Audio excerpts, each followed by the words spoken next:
Tuvimos la semana pasada, primero les saludo a todos, bendecidos. Gracias Manuel, pastor, por permitirnos en común poder ministrar a la iglesia del Señor. Tuvimos una jornada bien intensa la semana pasada, donde el pastor Manuel bendijo mucho a las congregaciones del sur. Tuvimos un día viernes, no le tocó lluvia a Manuel. Y eso en Valdivia, créanme que es un milagro. Así que ya comenzó con un milagro en Valdivia. Y fue intenso esa jornada y la retroalimentación que se llevó a cabo fue gloriosa.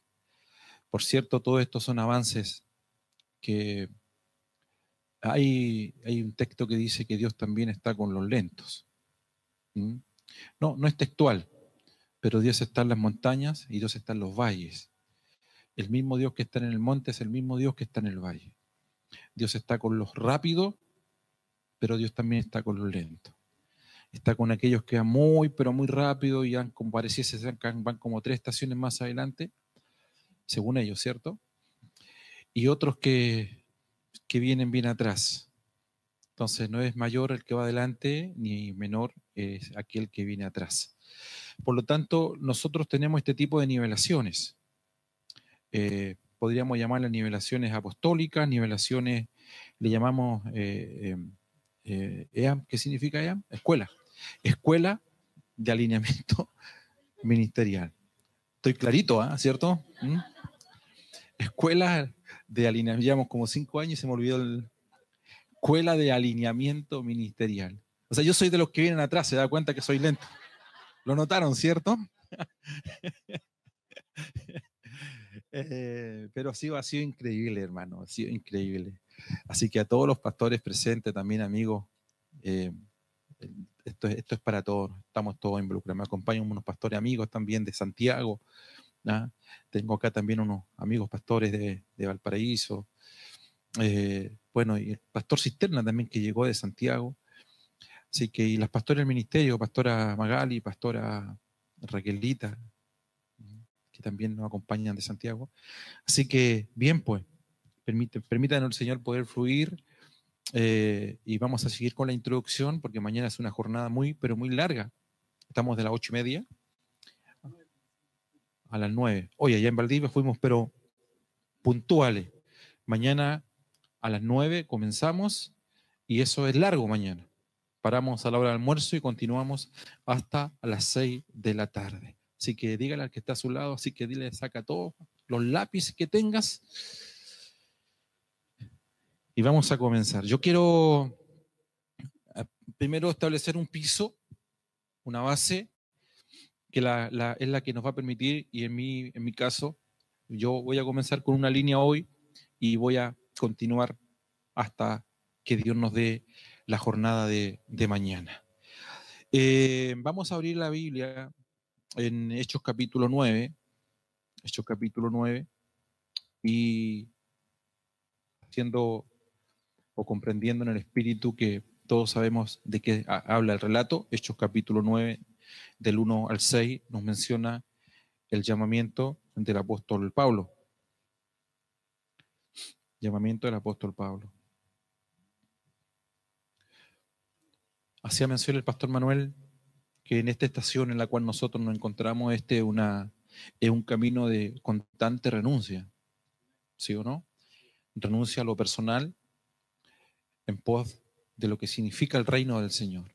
No se trata de nosotros, sino se trata de Él. ¿Cuántos creen eso? Y dice el Señor que no hay nada que tú hayas dejado, si dejaste papá, mamá, que Dios no te lo vaya a recompensar, ¿correcto? Aquel que haya dejado padre, madre, casa, auto, trabajo, título profesional, viajes, todo dice que Dios lo va a recompensar 100 veces más. Ahora, aquel que no está acostumbrado a esto dirá que es una metáfora, porque si yo regalo mi auto, ¿qué hago sin auto? Bueno, quédate con uno y regala 99. ¿Sí o no? Si es tan simple, las matemáticas del Señor son así. Pero el punto no es ese, no es que tú recibas 99 autos más, sino que Dios se encarga siempre en el tiempo que aquello que tú has renunciado por Él, Dios te lo va a recompensar en el tiempo. ¿Cuántos dan testimonio de aquello? Amén. ¿Cuántos se sienten bendecidos de haber nacido en este tiempo?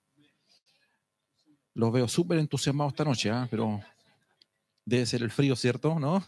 Levante la mano y diga, estoy tremendamente motivado por el Señor. Amén. Amén. Entonces aquí el énfasis es el siguiente, y de esto partimos, lo hacemos en el nombre de nuestro Señor Jesús. Pablo va camino a Damasco, oye una voz que le dice, Saulo, Saulo, ¿por qué me persigues? Dura cosa es dar cosas contra el aguijón. ¿Quién eres? Soy Jesús, le dice a quien tú persigues. Algo importante que debemos comprender para establecer como una base es que la primera revelación que tuvo Pablo aquí en la Biblia no fue de la iglesia, sino fue de Cristo. Soy Jesús a quien tú persigues. No se puede conocer la iglesia del Señor si no se conoce a Cristo. Primero es Cristo, después la iglesia. Lo voy a repetir. Parece silabario para nosotros, pero es tremendamente importante y trascendente lograr capturar esto. Primeramente es la revelación de Cristo, después es la iglesia. Aunque en el contexto nuestro, Cristo y la iglesia es un todo indivisible. Yo no te persigo a ti, yo persigo a la iglesia, a unos que dicen ser cristianos. Y Jesús le dice, perseguir a la iglesia es perseguirme a mí. Perseguirme a mí es perseguir a la iglesia. Reírse de Cristo es reírse de la iglesia. Reírse de la iglesia es reírse de Cristo. Cristo en la cabeza, el cuerpo es Cristo en la cabeza, el cuerpo la iglesia. La cabeza y el cuerpo es un todo indivisible. Pablo, con todo lo que sabía hasta aquel entonces, moviéndose en el poder de la sabiduría y de la filosofía de Grecia, con todo el poder político que él tenía, en el cual se movía y se manejaba, que era el poder político de Roma, con todo el poder religioso que él sustentaba, que era la religión judía. No obstante, él dice, todo esto me es basura, al lado de lo que hoy estoy recibiendo.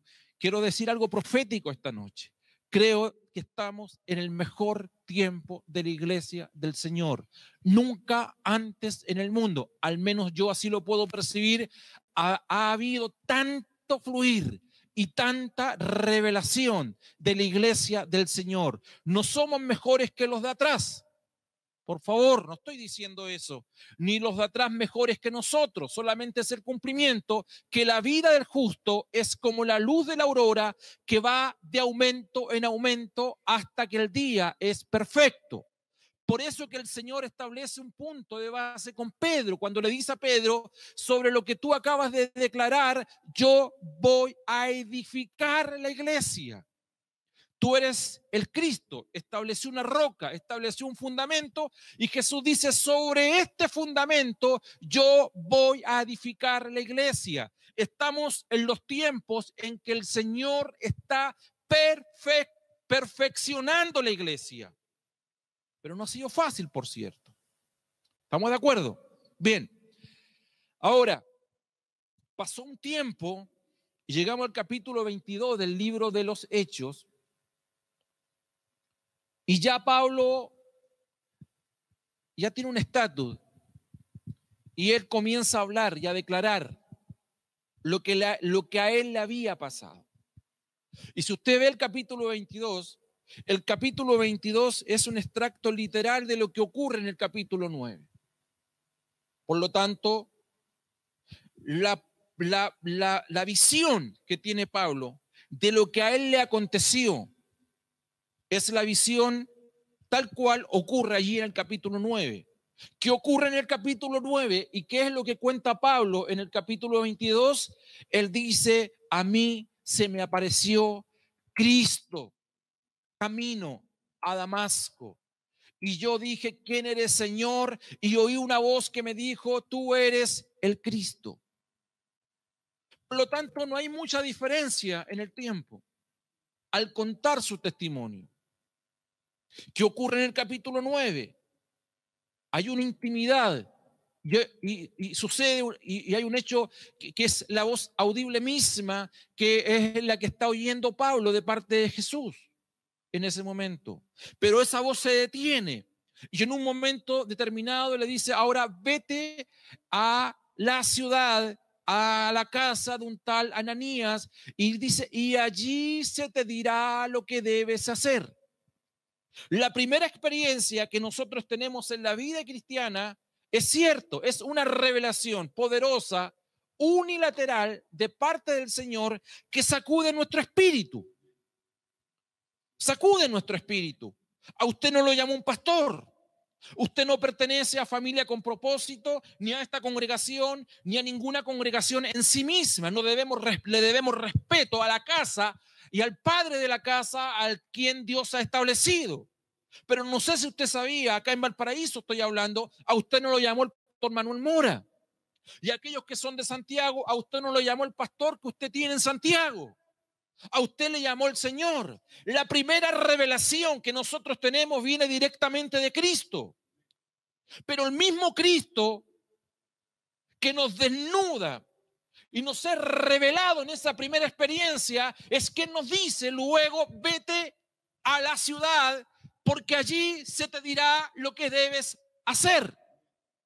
Hoy nosotros nos encontramos en la ciudad.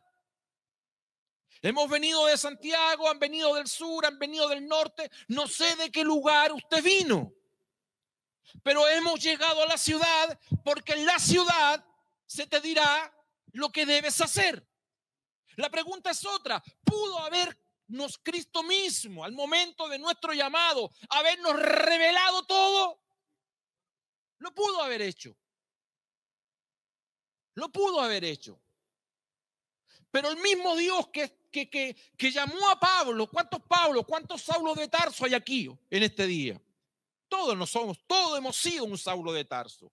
El mismo Dios que llamó a Saulo de Tarso de manera unilateral, no en su mejor momento, porque él no lo estaba buscando, no fue en momento de oración, no fue en un momento de ayuno, no fue a las 6 de la mañana, no fue en una vigilia, él no estaba leyendo la Biblia, por decírselo. Es decir, fui buscado por aquellos que no me andaban buscando. Es una paradoja, que es una ironía del Señor. Pero el mismo Dios que le da esa experiencia le dice: hay una ciudad que es el lugar del perfeccionamiento. Por eso que en la dimensión de la ascensión, tomando cautiva la cautividad, estableció hombres y dio dones a los hombres. Y a unos llamó apóstoles, a otros profetas, a otros evangelistas, pastores y maestros, para perfeccionar. ¿Cuántos han venido a ser perfeccionados estos días acá? Abraza al que está a tu lado esta tarde y dile: estás siendo perfeccionado.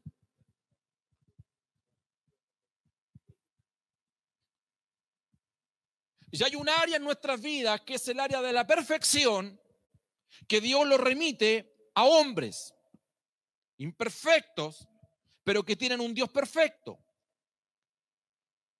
Entonces usted recordará que cuando Jesús de Nazaret era niño, hasta los 12 años, el niño recibía toda la cultura, toda la educación, todos los valores, y eso venía de parte de la madre. Hasta los 12 años. De los 12 años hacia arriba, ya el padre lo tomaba y le decía: este va a ser un electricista, este va a ser un carpintero, este va a ser un músico. Y le comenzaba a ver las artes, pero hasta los 12 años era educado. Por eso que a los 12 años Jesús dijo: yo ya terminé mi labor con mi mamá. Y el niño determina salir de la casa, y a José y a María se les pierde Jesús. ¿A cuánto se le ha perdido Jesús en algún momento? A ver. Y estuvo Jesús perdido 2 o 3 días. Es como que se te pierda Jesús en la iglesia, ¿cierto? Hermano, hay que buscar a Jesús. Se perdió Jesús. Y empezaron a buscar a Jesús. Y Jesús a los 12 años estaba ahí en las puertas del templo. Y los que le rodeaban eran hombres que habían estudiado y esperado la profecía cumplida por 400 años. No eran cualquier persona, eran maestros de la ley. Era gente que se sabía y se recitaba el Pentateuco y se sabía todas las doctrinas y todas las tradiciones y todo habido y por haber, porque ellos esperaban al Mesías y estaba allí frente a ellos y ellos estaban anonadados por las palabras que salían de un joven de 12 años, niño de 12 años. Se sacaban selfie con Jesús allí, hermano.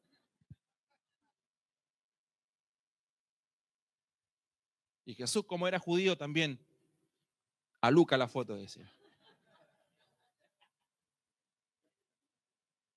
Y viene el padre sustituto, el padre, el padrastro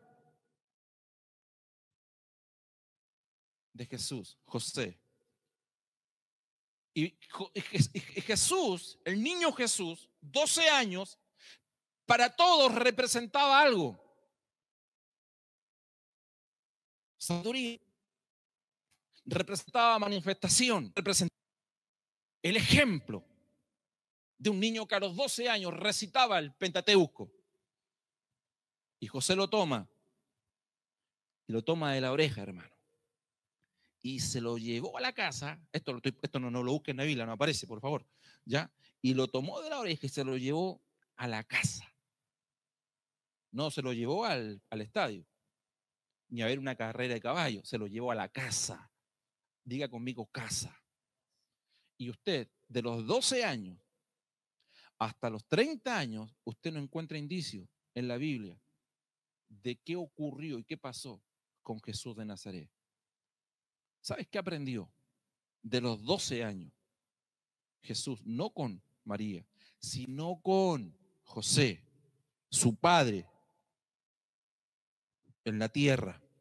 Aunque hay un padre en el cielo, hay un padre en la tierra. Pero mientras no tengas el nivel de madurez de poder desclasificar la revelación del Padre que está arriba, Dios te perfecciona mediante un hombre que está aquí abajo. Entonces, tomó a José, tomó a un apóstol, tomó a un profeta, tomó a un evangelista, tomó a un pastor y le dijo, ellos te van a perfeccionar hasta que llegues al nivel de madurez donde tengas esa capacidad y puedas allí en el Jordán reconocer la voz. Este es mi hijo, a él oíd. Este es mi hijo en quien yo tengo complacencia. Este es mi hijo en el cual yo encuentro reposo. La palabra reposo en la Biblia no es sinónimo de inactividad. La palabra reposo en la Biblia es recíproco. Es decir, si tú estás en el propósito, yo puedo descansar, yo puedo reposar en ti. Es como el buey que tiene al buey joven y al buey viejo. ¿Quién es el buey viejo? El Señor. Es decir, el buey joven está alineado con el buey viejo. Donde está el buey viejo, allí está el buey joven. Mientras tú estés consolidando, realizando tu propósito, yo encuentro descanso, yo encuentro complacencia. ¿Por qué aquel que creó el día de reposo, en el día de reposo, tiene que estar sanando a un enfermo, violentando la ley? ¿Cómo es posible que el que creó el reposo está trabajando en el reposo y no encuentra el reposo en el día de reposo? Y mi padre hasta el día de hoy trabaja. Porque mientras haya gente que no encuentre el propósito, el padre tiene que estar haciendo la tarea solo. Es decir, el buen joven no quiere laborar, no quiere trabajar. Por eso necesitamos ser perfeccionados. No es cuán elocuente tú seas en tu predicación. No es cuán elocuente tú te pares frente a los maestros de la ley. No es cuán lindo tú cantes ni lindo tú ministres en la música. Todo eso es bueno, todo eso es maravilloso. De hecho, la gente quedó anonadada. El único que no estaba anonadado, ¿quién era? El padre. Los papás, conocemos a los hijos. Oh, es tu hijo brillante. Dice el papá. A la casa. Están acá, o no, abraza al que está a tu lado y dile, para todos será brillante. Hay que preguntarle a tu papá, dile. Yo aquí tengo un amigo que me conoce de la infancia. A mi papá todos le decían, oh, el Manolo que es bueno para la pelota. Mi papá decía, llegamos a la casa, ¿hiciste las tareas? Pásame los cuadernos. Hasta ahí llegaba el don. Es que en la casa no impera el don. En la casa impera el carácter. Es otra cosa. Amén. Entonces, ¿cuánto tiempo estuvo Saulo de Tarso, ya Pablo, hablando de que Dios le había llamado cuando él se cayó? No importa la escuela teológica que usted tenga. Usted póngale camello, póngale caballo, póngale ovni, lo que quiera, pero se cayó. ¿Ya? Dice que iba camino a Damasco y se cayó. No vamos a discutir eso. Levante su mano, diga que sí, que me caí, y de ahí me llamó el Señor. Usted verá de dónde se cayó. Y se cayó. Tuvo mucho tiempo Saulo de Tarso diciendo: yo era un asesino y Dios me llamó. Llamaba a alguien en la calle y le decía: ¿sabes? Yo era vicioso y Dios me llamó.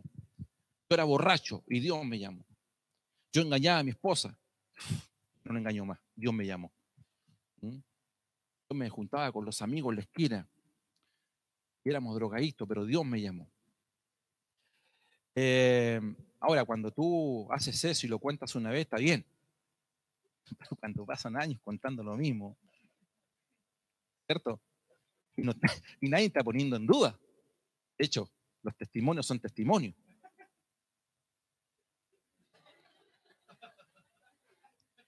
Por acá está la cosa, ¿eh? Entonces Pablo usa otra pedagogía para lo mismo. Dice: mira, hay algunos que son niños, otros que son jóvenes y otros que son padres. Pero también dice: ustedes pudiendo ya ser adultos, maduros, todavía hay que estarle repitiendo siempre las mismas cosas. Ahora, las escuelas de perfeccionamiento son esos y esas cosas, para perfeccionar y estar repitiendo siempre las mismas cosas. Por lo tanto, aquí hay una contraparte, que es el espíritu de aprendiz en cada uno de nosotros. Bien lo dijo el pastor Manuel, este tema no parte de ahí. Estamos todos aprendiendo, estamos todos siendo expuestos a la palabra del Señor. Pablo llega, el escritor de Hebreo, dice que estaba enseñando el sumo sacerdocio de Melquisedec. Y parece que la gente se comenzó a quedar dormida, no sé, a uno le sonaba el celular, a otros que tengo frío, que irán a dar un café. Tú sabes que en los cultos siempre hay gente que está pensando en otro lado. Habré cerrado la puerta de la casa, el auto. Hay gente que está acá y está pensando en el auto, robarán en este lugar, porque... Y así estaba la gente. Entonces, ¿qué hace Pablo? Dice: ¿sabe? Apagó el notebook que tenía y dijo: este tema no es para usted. Dijo: no. Correcto. Así que llegó y empezó, no sé, a pintar cositas de colores. A la gente le gustaba eso. ¿Y sabe lo que dice la Biblia? Dice: usted, le dice, pudiendo ser ya maestro, hay que repetirle siempre las mismas cosas. O sea, yo traigo la vianda, le dice Pablo, pero he cambiado la vianda por la leche. Yo siempre he dicho esto, y usted quizás me lo ha escuchado, hermano, yo creo que tenemos que revelarnos en el espíritu y que una vez por todas haya ministros del Señor que puedan desclasificar la vianda que el apóstol Pablo la dejó. Yo hubo un hombre que desclasificó algo de esa vianda. ¿Sabe cómo se llamaba? Martín Lutero. Usted podrá tener cosas a favor o en contra, pero no estamos hablando de algo. Y él llegó un día y habló de la justicia y la fe.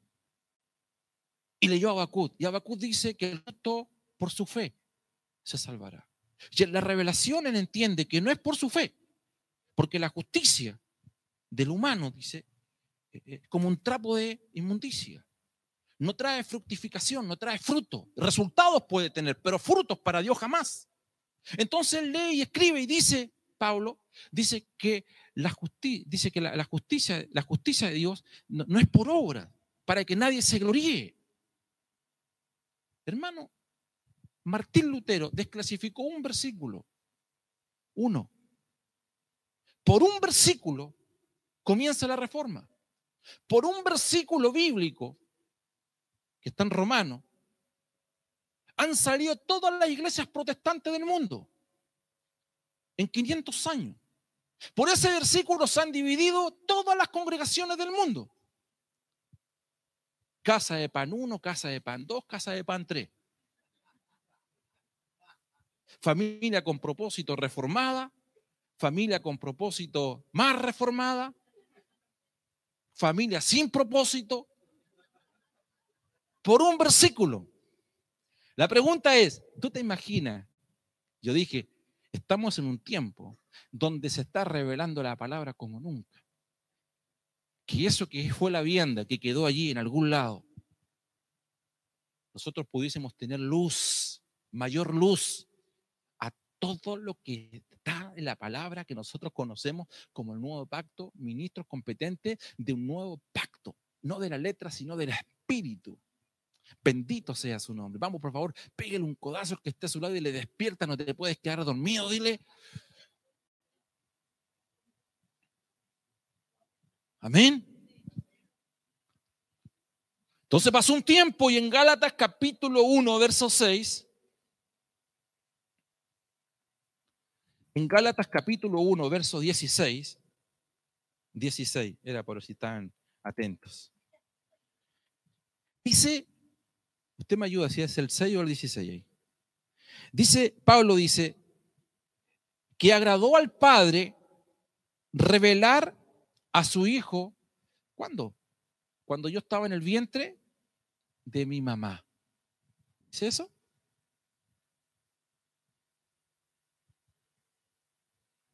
Pero cuando agradó a Dios, que me apartó desde el vientre de mi madre, dice. Bueno, nos estaba diciendo que Dios lo había llamado ¿de dónde? Cuando iba camino a Damasco.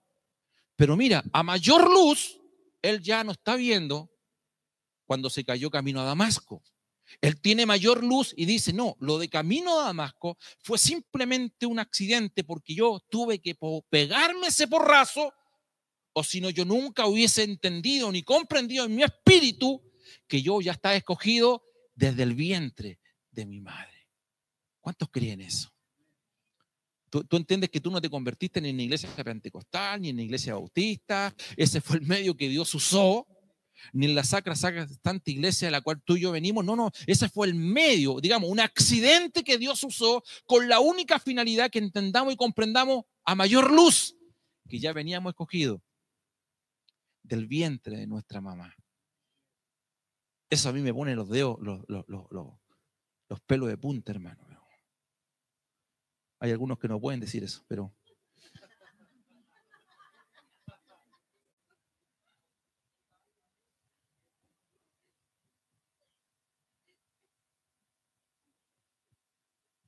Y la revelación comienza a aumentar, ¿sí o no?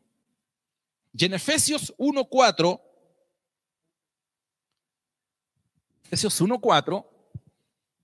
dice ya un nivel mayor de revelación del llamado.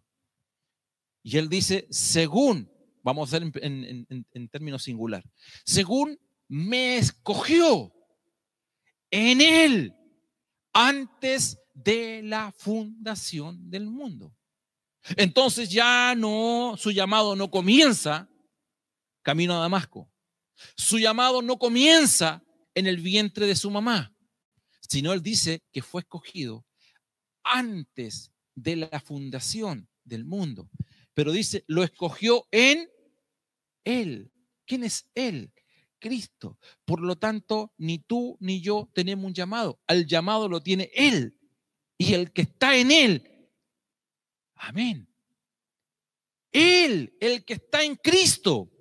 Todo tiene que ver con Cristo. Y si estoy en Cristo, yo accedo a todos los dividendos de lo que significa estar en Cristo. Ya no es camino a Damasco. Amén. Gracias a Dios por mi mamita linda y hermosa que la amo. Todavía la tengo con vida. Hoy estuve con ella. Fui escogido en el vientre de su mamá, pero fue el vientre entre muchas mujeres bienaventuradas. La Virgen María, mientras... ¿Te acuerdas la historia? No era la única, había muchas más. Ella fue la bienaventurada, el vientre que Dios escogió para que pudiese nacer Jesús de Nazaret, que es la cáscara que encapsula al Cristo glorioso, eterno y poderoso. Por lo tanto, Si Él es el grano de trigo original,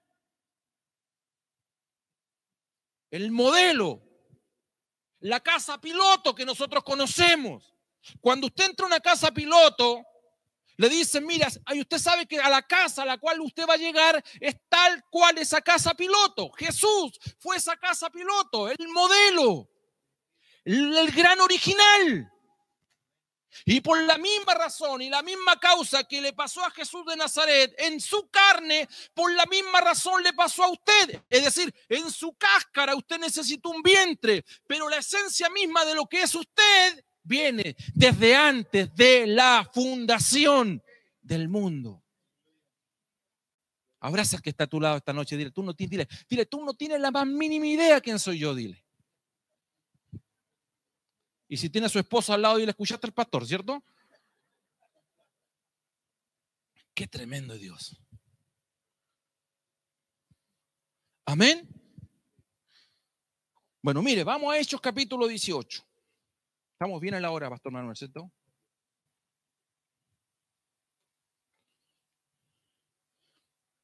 Aquí el Señor me acaba de revelar que aquí nadie tiene hambre, así que gracias por esa confirmación.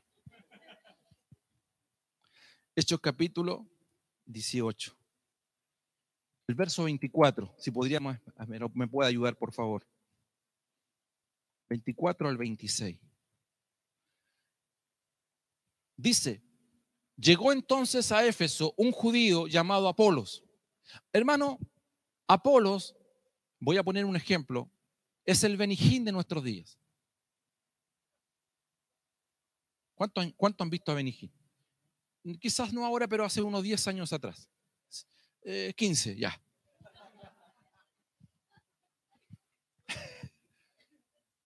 Cuando no andaba regalando ni pulserita ni nada de esas cosas. Dice, llamado Apolos, natural de Alejandría.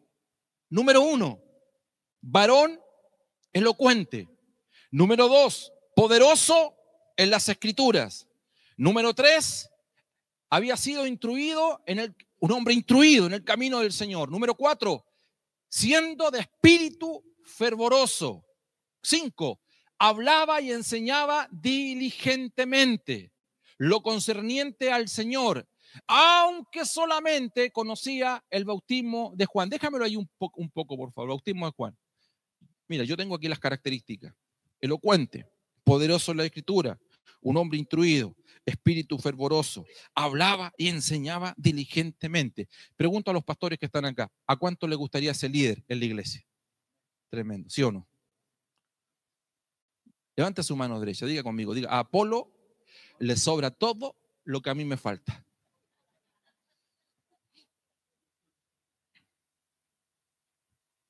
Elocuente, poderoso en la escritura, instruido, espíritu fervoroso, hablaba y enseñaba diligentemente, pero solamente conocía el bautismo de Juan.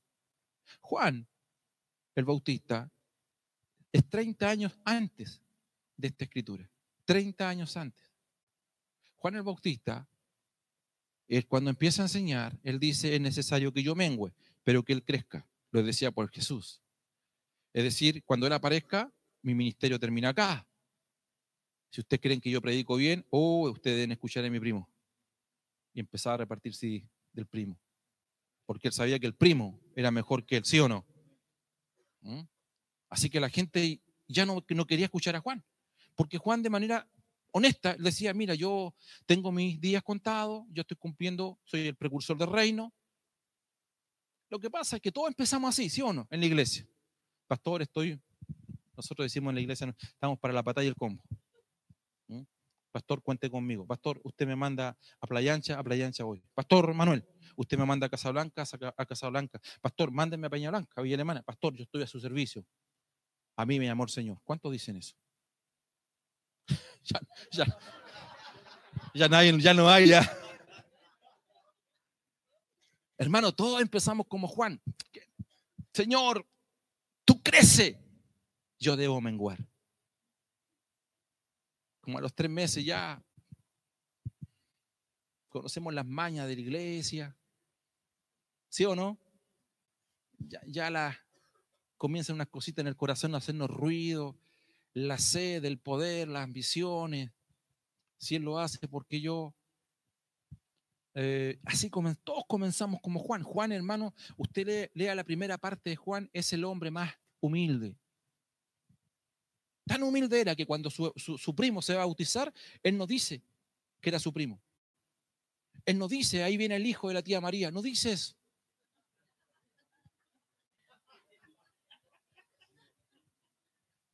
No dice eso. Él podría haberle dicho a Jesús, oye, ¿cómo está la tía? No la he visto hace tiempo. No.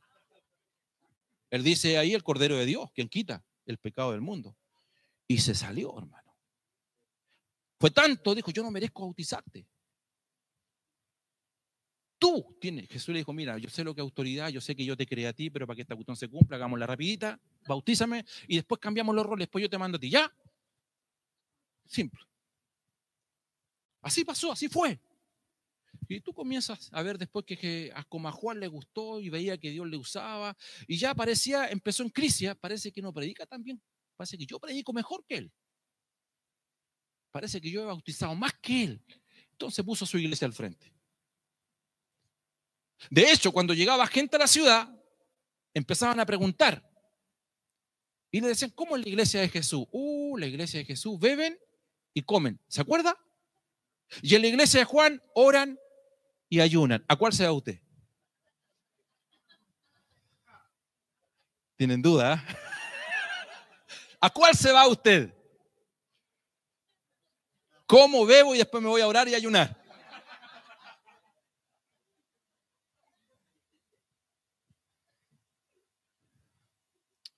Uno no tiene, uno cuando es líder, y por eso es que es importante que haya líderes, uno no calcula, no dimensiona los hechos y actos nuestros, cómo transcienden en el tiempo.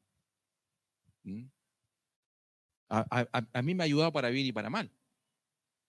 Pastor, yo nunca me olvidé de usted cuando usted un día me dio tal consejo, que bien.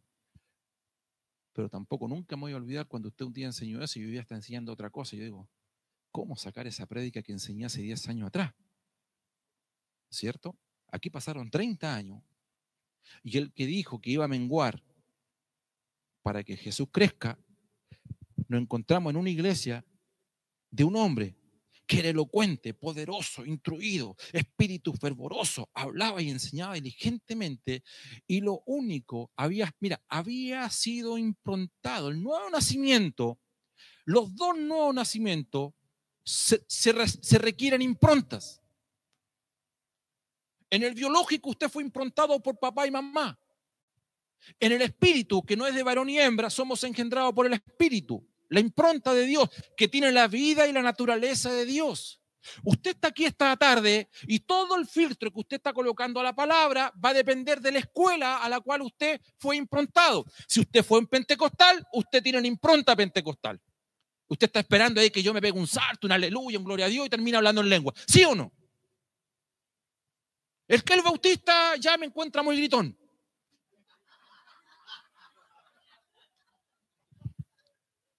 Pero todo depende de la impronta.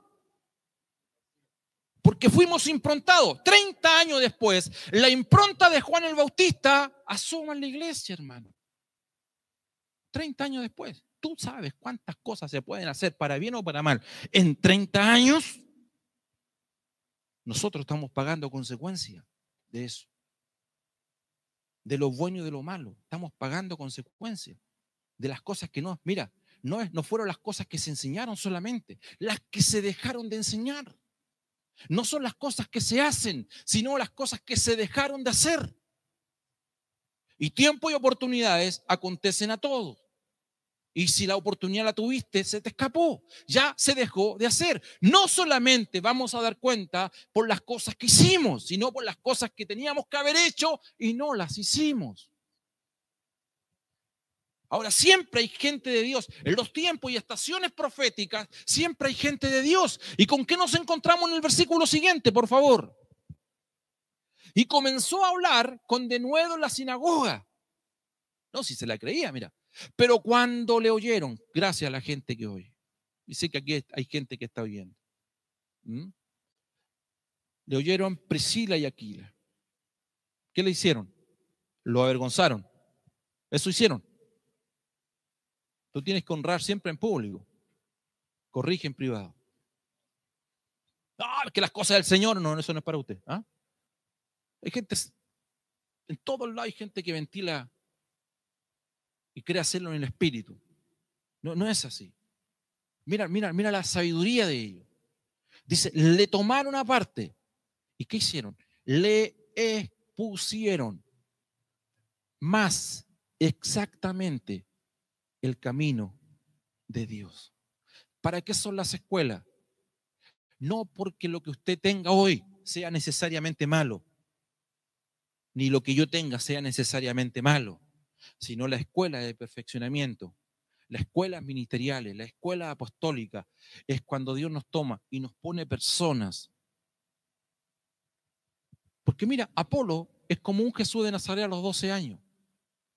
Él estaba hablando al público, pero había un Priscila y un Aquila que lo escucharon. Y sabes, el oído, cuando viene el Señor a tu vida y te perfora el oído con la lerna, es para que el discernimiento nuestro comience a ser calibrado. Y cuando el discernimiento de espíritu nuestro en el oído, porque la fe viene por el oír y el oír es por la palabra de Dios, comienza a ser calibrado, nosotros ya hay cosas que nos comienzan a hacer ruido. Y uno dice, esto es bueno, pero me hace ruido, algo está faltando allí.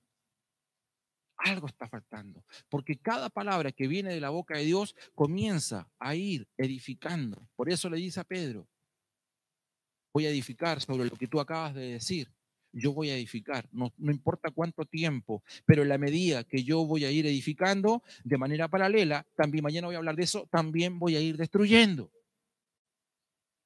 Es decir, antes de continuar con la edificación, primero yo tengo que destruir todo lo que tú tienes. Por eso se paró delante del templo y dijo, no quedará piedra sobre piedra. Pero al lado estaba tomando las piedras, que son los hombres, para ir construyendo el verdadero edificio.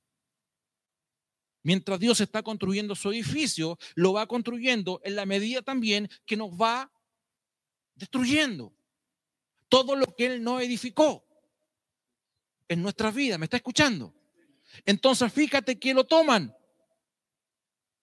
y le expusieron más exactamente el camino de Dios. Qué bueno que es Dios. Por eso estamos aquí esta noche, porque estamos siendo expuestos a la palabra del Señor. Y uno se da cuenta, voy a decir, se lo digo con mucha sinceridad, con mucha humildad, y uno dice, ¿cómo Dios me pudo haber usado en tal y cual cosa? Y tú te das cuenta que Dios, de verdad que las misericordias del Señor son reales en nuestras vidas. Cuando Dios te bendice, no te bendice porque tú estés en lo correcto, te bendice porque Él es bueno. ¿Correcto? Dios es bueno. Amén. Un asesino en serie, un talibán, un fundamentalista como Saulo de Tarso, y dice la Biblia en Romanos 9, comienza el versículo, decía que respiraba amenaza y muerte. Respiraba amenaza y muerte. Como ese toro salvaje, hermano. Viendo a ese torero con la única finalidad de querer tomar represalias hacia él. Así era Saulo de Tarso. Cómo este hombre cambia en el caminar de su historia cuando él se autodenomina un padre espiritual, una nodriza, y que por amor a vosotros dice, gastaré, dice, y aún yo mismo, gastaré lo mío y aún yo mismo me gastaré. Por eso toda la enseñanza a la cual nosotros somos expuestos muchas veces, hermano, no puede quedar aquí en nuestra mente. Es imposible. Tienen que hacernos ruido en nuestro espíritu.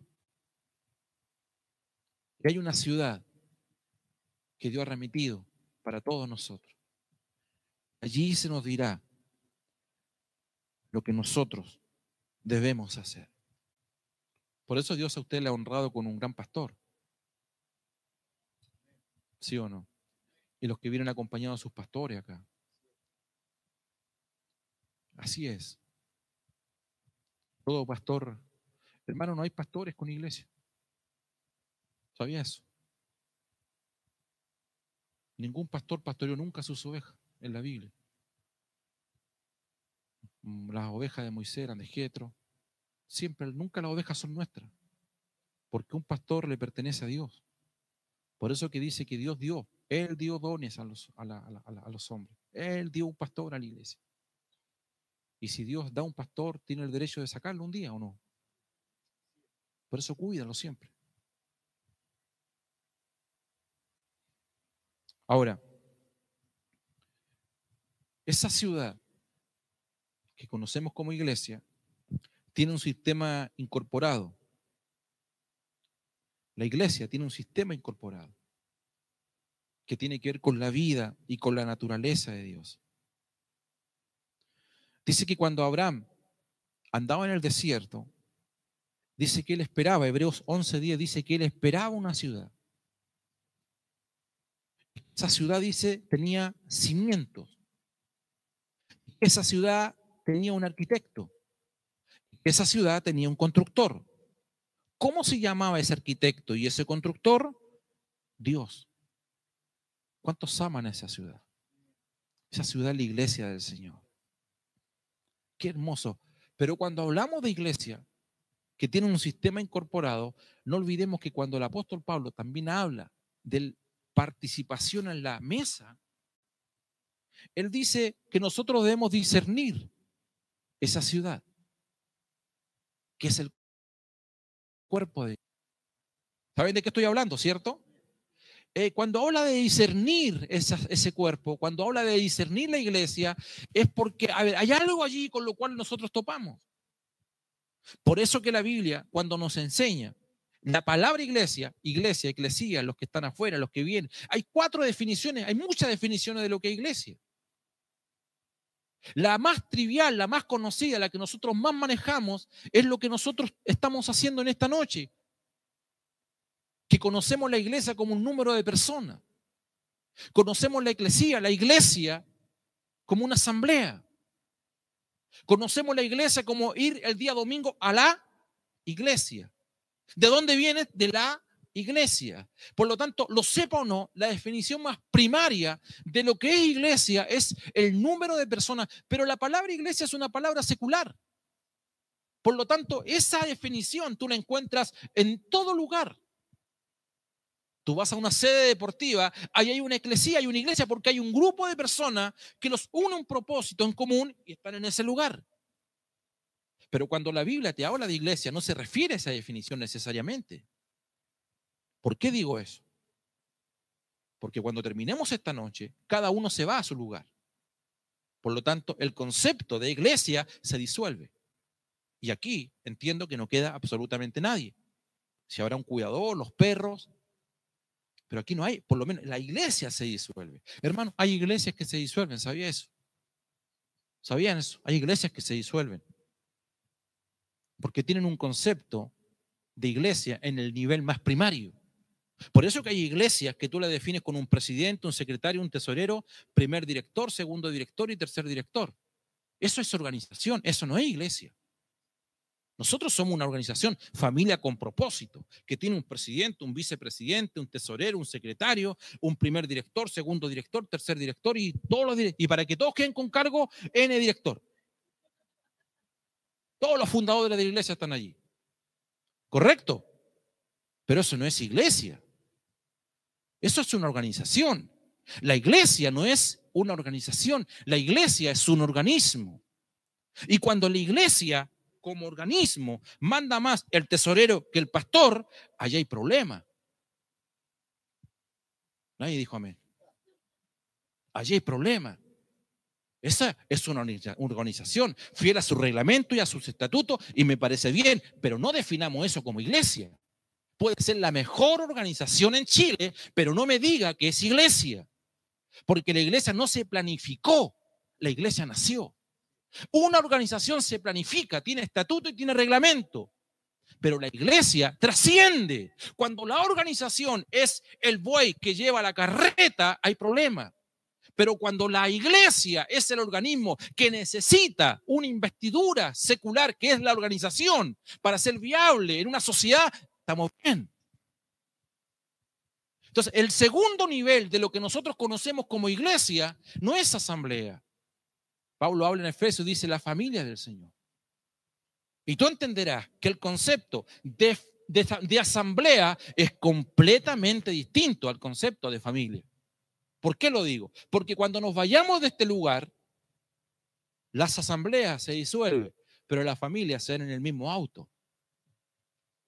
Usted se lleva a su esposa y a sus hijos y llegan a la casa y la familia se fue a un mismo lugar. La asamblea se disuelve fácilmente. Para que se disuelva una familia cuesta un poco más. Hay otros códigos que se requieren para que la familia se disuelva.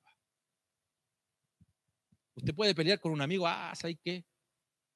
No soy más tu amigo. Y no es más mi amigo nomás. Me compro otro, como dice el chiste por ahí. Pero usted a su señora no le puede decir, ¿sabes qué? Chao. Me busco otra. No es tan fácil, ¿o sí? No es tan fácil. No es tan fácil. Porque hay otro nivel, hay otra dimensión, hay otros códigos que están establecidos. Pero también se puede disolver una familia. El tercer nivel, Pablo dice, no, esto no es asamblea, esto no es familia, aquí hay que discernir, no la asamblea, porque la asamblea no se discierne, Manuel. 1, 2, 3, 4 y no usé ningún don. Tampoco se requiere discernimiento para discernir la familia. Acá hay un matrimonio, acá hay un matrimonio, ahí hay un matrimonio. La pregunta es cómo yo discierno el cuerpo. Es otro nivel. El cuarto nivel ya tiene que ver con el nuevo hombre, tiene que ver con el uno, tiene que ver con el del por qué usted y yo pertenecemos al cuerpo de Cristo. El cuerpo es orgánico, el Hijo es la expresión de Cristo aquí en la tierra. Bendito sea su nombre. Entonces, cuando hablamos que hay códigos incorporados a este sistema, ¿cuántos saben que la Biblia dice que usted fue sacado de un sistema que se llamaba el reino de Dios y las tinieblas y usted fue trasladado ¿a dónde? A la iglesia del Señor, donde hay, que es el reino de la luz, donde hay otros códigos que están incorporados que lo vamos a ver en el día de mañana. ¿Cuántos saben eso? ¿Por qué no abraza al que está a su lado esta noche? Dígale cualquier cosa, pero anímelo esta noche, por favor.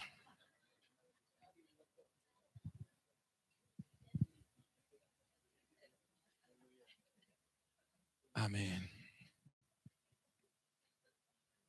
Voy a terminar con lo siguiente. Diga conmigo, un solo cuerpo, muchos miembros. ¿Estamos de acuerdo? Dígalo todo junto. Diga, un solo cuerpo, muchos miembros. Amén. Dice, cuando habla del cuerpo, que fuimos bautizados todos en un mismo espíritu, en un mismo cuerpo, en una misma esperanza. Todo es uno, pero todos somos miembros de un solo cuerpo. Escuche esto. Miembro define función. Cuando usted dice, yo soy miembro de la iglesia del Señor, o yo soy miembro de la iglesia que lidera el pastor Manuel Mora, ¿qué significa ser miembro? Miembro define función. ¿Me escuchó bien? Y yo le pregunto, ¿y cuál es su función? No, yo voy todos los domingos, ofrendo y diezmo. No, usted no tiene función. Eso no es función. Usted es alguien que asiste a un lugar determinado. Pero eso no es funcionar. ¿Correcto? Porque miembro define función. Usted asiste a una asamblea, pero en el cuerpo de Cristo, en la parte orgánica, todos tenemos funciones. Hermanos queridos, en la iglesia del Señor no hay cargo, sino funciones. ¿Estamos de acuerdo? No hay cargo. ¿Cuál es tu cargo? No hay cargo. Hay funciones. Al igual que un bebé que nace, crece, recibe nutrientes para que finalmente funcione. Lo repito, nace, crece, recibe nutrientes para que finalmente funcione. Yo estaba saludando a tu nieto. A la pequeña hermosa me fue a saludar, me dio un besito. Hermano, yo la conocí guaguita y ahora estoy conociendo al otro bebé. Se está multiplicando, la iglesia crece por explosión demográfica, bendito sea el Señor. ¿Cierto? Nace, crece, se nutre, funciona. Ahora, el ejemplo del niño, del bebé. Pero si tú tienes un hijo de 30 años en tu casa, y yo te pregunto, ¿qué hace tu hijo en la casa? No, pastor, ahí está, esperando que lo vengan a buscar de algún trabajo. 30 años. Yo tuve un caso una vez. Un joven me dijo, no, mire, pastor, si Dios me quiere dar un trabajo, a la casa van a llegar. Espera hasta el juicio final, le dije, no hay ningún problema. O sea, si tú ves a su hijo que tiene 30 años y está en la casa todo el día viendo televisión, esperando un milagro de parte del Señor, que alguien rompa el techo y aparezca Jesús ahí, no funciona así. Porque en la medida que tu hijo va naciendo, va creciendo, se va nutriendo, comienza a funcionar. Jesús no le dijo a Pablo, vete a la ciudad y allí, no sé, pues ve qué podía hacer. Ahí, ora por sí mismo. No, allí se te dirá. Y a las personas ya la tenía asignada. En algún punto de este mundo hay alguien asignado de parte de Dios que te va a decir lo que tú tienes que hacer. Y estoy seguro que a más de algunos le han dicho lo que tiene que hacer. Pero a veces la contraparte de lo que Dios quiere que tú hagas está lejos de lo que tú quieres hacer. Bendito sea el Señor. Vamos a estar en pie esta noche, por favor.